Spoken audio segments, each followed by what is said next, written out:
Kivulini kabisa yani. Nyama hizi. Pata hata upepo hapa ndio na Mungu mwanangu. Ndio. Mambo yanaendaje kile? Fresh na siku ile. Baridi. Naona. Mbona vipi mwanangu? Vipi wewe? Huyo jamaa wangu mwanangu. Huyo jamaa wangu. Kila siku mnapigwa tu. Sasa hivi amejipata. Sasa hivi naona majikakamua akijitaka kumetoa draw. Mambo yanaenda lakini wana fresh vipi? Sasa siku yetu tumekutana pale. Jamaa hujakutana naye?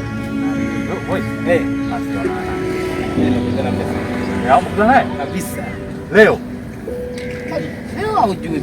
Leo jana. Anaendeleaje? Kwa maana yangu mshikati kang'aa. Huwezi amini. Kang'aa kinoma. Haki walai.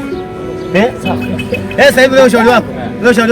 Kutaandika ufanyia kazi kinoma. Ndio hivyo. Ufanyia kazi kinoma. Ndio hivyo vijana wanatakiwa. Nimeamini wewe mjomba ushauri. Kama nilivyokuambia. Wewe nimeamini mjomba. Asilimia kubwa mtu vijana tunapopata changamoto kama vile tusibebe vitu kichwani.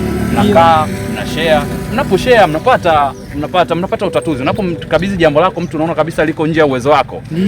Ukataka ushauri. Asilimia kubwa unakuwa umepunguza kile ambacho umebeba. Ni vizuri hata sisi vijana tu tunakutana. Wakati mwingine tunapopata changamoto tunakaa, tunashare. Tunaona jinsi gani tunawasaidiana hata kimawazo. Au mnasemaje? Kweli. Karibuni sana wanangu. Kaeni basi hata. Basi. Wanangu. Mimi nimekuwa kilio hiki akina. Sema nilipokuona hivyo tokea hivi nilivyokuona nikasema ngoja nifikie kwa mwanangu nimpe hai nini. Ila mshikaji kasema hivi, tafute basi. Naweza kukupa hata maji. Baadaye hata nitampigia nimwambie wewe aje. Mimi hata sina namba yake. Yaani nimesahau hata kuchukua muda. Voice namba yake nao, mbona mimi nitamcheki? Eti namba yake nao nitamcheki. Basi fresh. Hamna noma. Kama ni hivyo. Baridi mwana. Hamna noma. Poa. Wewe mwana wetu. Shatane basi mwanangu. Haiwezekani tu wewe ni aje yani mpaka siku ya game ya Simba ndo tunakutana hivi. Leo wewe yani leo ndo unajua game ndo tunakutana na wewe. Kwa kweli hivyo mwanangu. Tutakutana au sio? Hapo utapata. Kwa tatizo la ushauri, kuhusu ushauri. Kwa aina yote. Yeye atoage saa. Atoage ushauri. Mimi ni mshauri tu na saa waachie wengine. Yeye atoage saa. Mimi ni mshauri tu. Sasa mimi naona muda wangu mwanangu. Vipi? Unabaki? Mimi mwenyewe nasema. Mwanangu pamoja. Poa. Yaani kwa hapa nimekuwa mjomba ushauri. Ukisikia mjomba ushauri.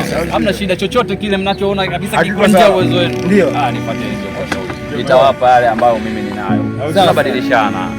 Ndio Mbadi tusonge jamani. Maisha ndo haya. Kweli. Maisha ndo haya. Tunapambana, tunatafuta pesa, unaelewa. Lakini changamoto ziko. Changamoto ni sehemu katika maisha. Unaelewa. Tunakutana na changamoto lakini changamoto hatuzikimbii. Tunatafuta jinsi ya kuzitatua. Maisha mengine yaende. Na tusio tubebe mazito. Usibebe kila kitu tu unabeba kichwani, kila kitu unabeba. Vitu vingine vinakuja unaviachia. Sawa. Vinapita hivi. Baada ya kazi uchafu mjomba. Tukalisha. Pale afadhali unajua mjomba. Wewe msema nimeelewa mwanangu. Baada ya kazi?